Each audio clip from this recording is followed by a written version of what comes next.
બોલો અબેશ્વર મહાદેવ કી જય।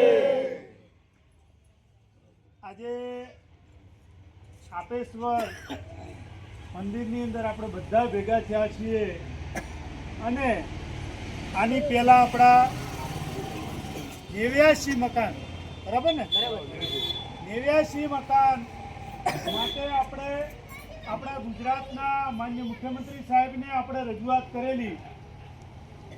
એમાં તમારા અહીંયાના આગેવાનો આપણા ત્યાંથી અને ગોવાભાઈ અને રણછોડભાઈ, બીજા સમાજના જે આગેવાનો હતા એ બધાને લઈને ગાંધીનગર આપણે 2 વખત રજૂઆત કરી।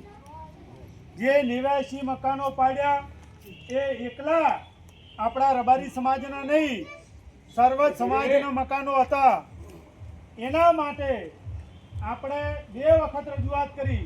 કોઈ એકદમ આપણે કોઈ વાતમાં આપણી ફરજ છે કે આપણે રજૂઆત કરવી જોઈએ।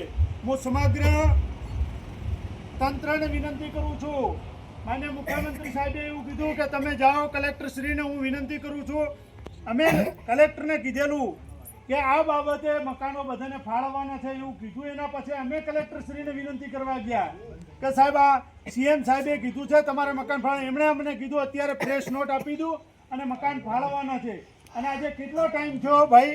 10 મહિના થઈ ગયા। આ તંત્રની બેજવાબદારી, એ પોતે એમને જવાબદારી લીધી હોવા છતાં, પ્રેસ નોટ આપી હોવા છતાં આજ દિવસ સુધી આ લોકોના મકાનો લાખો રૂપિયાના જે રાત દિવસ રળી અને જે મકાનો બનાવ્યા તે પાડી દીધા છે। એના પછી ફરીવાર સીએમ સાહેબને મળ્યા, એની માટે વાત કરી ત્યારે સીએમ સાહેબ અહીંયા આવવાના હતા એટલે પોલીસે અને કલેક્ટરે બે કીધું તમે મકાન છોડી દો, ક્યાં બેસવાનું છોડી દો, તમને અમારા મકાન આપવાના। આજ દિવસ સુધી મકાન આપ્યા છે? તમે કોઈને પ્લોટ ફાળવણી કરી છે? હવે આપણે સૌથી મુદ્દો કયો છે મોટો કે આપણે બધાને આ ફરીવાર નોટિસ આપવામાં આવી। કેટલી આપી? 147 નોટિસ આપી। મામલતદારની નોટિસ મળી છે 147।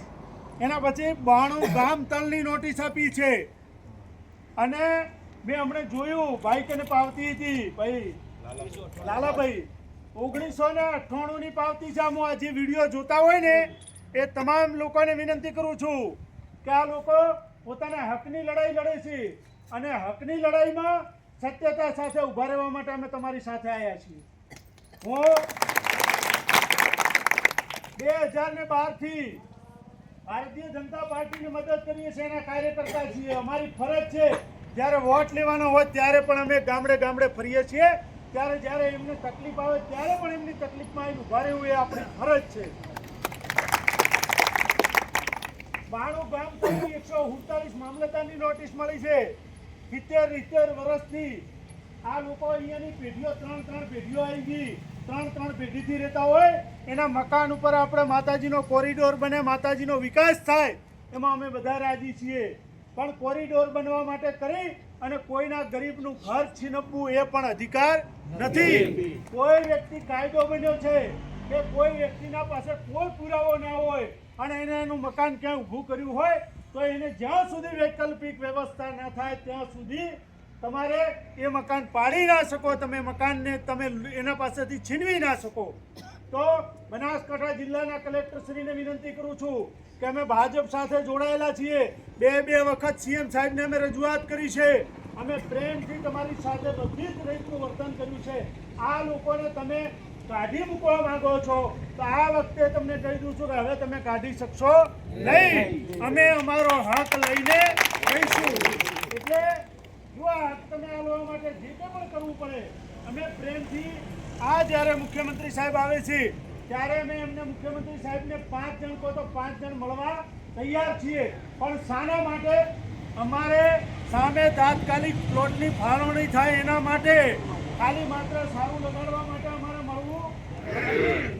અમે આમની સાથે જોડાયા છીએ તો મકાન મળવા જ જોઈએ, પ્લોટ મળવા જ જોઈએ, આ ખાતરીથી અમે જોડાયેલા છીએ। અમારે કોઈ વિષય બીજો નથી। અમને પ્લોટ ફાળવો, એ પ્લોટમાં અમે ભલે તંબુ તાણીને હાલ રહીશું, તમે જ્યારે મકાન બનાવશો એના પછી એની અંદર મકાન નહીં રહીશું, પણ તમે અમને 2 ઘર કરીને કાઢી મૂકશો તો એ નહીં ચાલે। આ બેઠેલા આ લોકોએ એમની આખી જિંદગી કાઢી, મહેનત કરી, મજૂરી કરી, પોતાના મકાન બનાવ્યા અને તમે અત્યારે એને પરાસ્ત કરવાયા છો, એ નહીં ચાલે.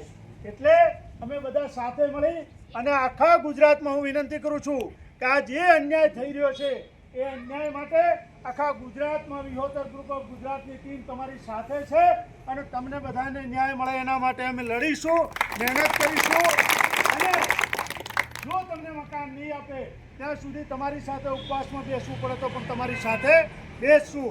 આપણો હક લેવાનો છે. આપણે પણ ક્યાંય કોઈને કાયદો હાથમાં લેવાનો નથી. આપણે આપણા હક માટે, ગાંધી બાપુ પણ આપણા હક માટે લડ્યા હતા અને આપણે આપણા પોતાના હક માટે લડવાનું છે. એટલે તમે બધાએ તમને અન્યાય થાય છે એ અન્યાયના અનુસંધાને મને બોલાવ્યો છે અને જ્યાં સુધી તમને મકાન ન મળે ત્યાં સુધી તમારી સાથે ગભાથી ગભો મેલાઈને તમારી સાથે ઊભો રહીશ, તમારી જ સાથે લડીશ. અને આજે કલેક્ટરશ્રીને વિનંતી કરીએ છીએ કે સીએમ સાહેબને મળવાનું થાય તો મળવાનું. જે અગાઉ મકાનો તૂટ્યા છે એને તમે પહેલા પ્લોટની ફાળવણી કરો. એ પ્લોટની ફાળવણી કર્યા પછી આ લોકો ત્યાં આગળ રહેવા જાય અને એના પછી તમે નવા મકાનો જે નોટિસો આપી છે એના મકાન પણ કોરિડોર બનાવવાનો હોય, તમે તમારી સાથે છીએ. પણ જો તમે મકાન આલવાની પહેલી ગેરંટી નહીં આલો તો એની પહેલા મકાન ખાલી થશે નહીં. અમારા ઉપર તમારે જીસીબી ફેરવું હોય તો ફેરવી દેજો, તાકી અમે મકાન ખાલી કરશું નહીં. એમાં અમારા બધા વતીની આ ખાતરી છે. એટલે માન્ય સરકારશ્રીને વિનંતી કરું છું કે આખા ગુજરાતમાં અમે ભાજપ સાથે જોડાયેલા છે, આખો સમાજ જોડાયેલો છે. આ બધા લોકો વોટ આપે છે અને સરકાર કેનાથી બને છે? આપણા બધાથી સરકારની રચના થાય છે. અને જો એ સરકાર જો આપણને અન્યાય કરે તો એ ના ચાલે. આપણે સરકારનો વિરોધ કરવા ભેગા થયા નથી, આપણે આપણા હક માટે ભેગા થયા છે.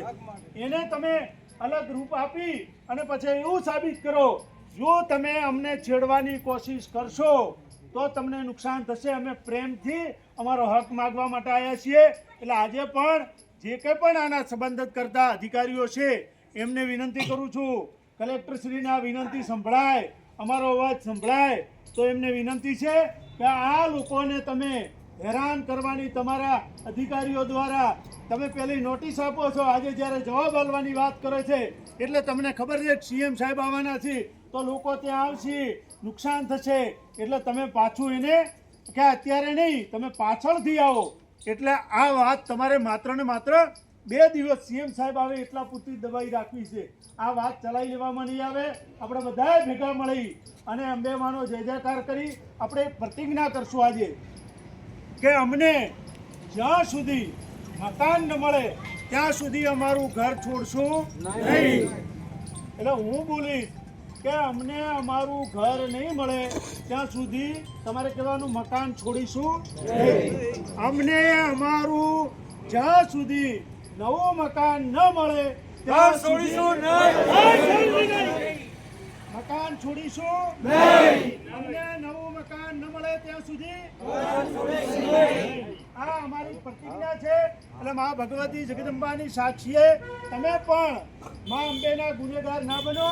કારણ કે આ માનો જ્યારે નાનું મંદિર હતું એ દિવસથી આ લોકોએ અહીંયા આગળ લોકોની સેવા કરી છે, લોકોના વચ્ચે રહ્યા છે, એમની મજૂરી કરી છે, મહેનત કરી અને આ ઊભું કરેલું છે અને આ તમે ગમે ત્યારે તોડી ના શકો. એટલે આજે અમે બધા એક બની આ તમને સંદેશો આપીએ છીએ. અમારા સંદેશાને તમને જો જાણ થતી હોય ને તમે પ્લોટની ફાળવણી કરો તો અમે તમારી સાથે ઊભા રહીશું. પણ તમે જો અમને પ્રતાડિત કરશો તો અમે ક્યારેય ચલાવી લેશું નહીં. જય વિહોતર, જય જય અંબે.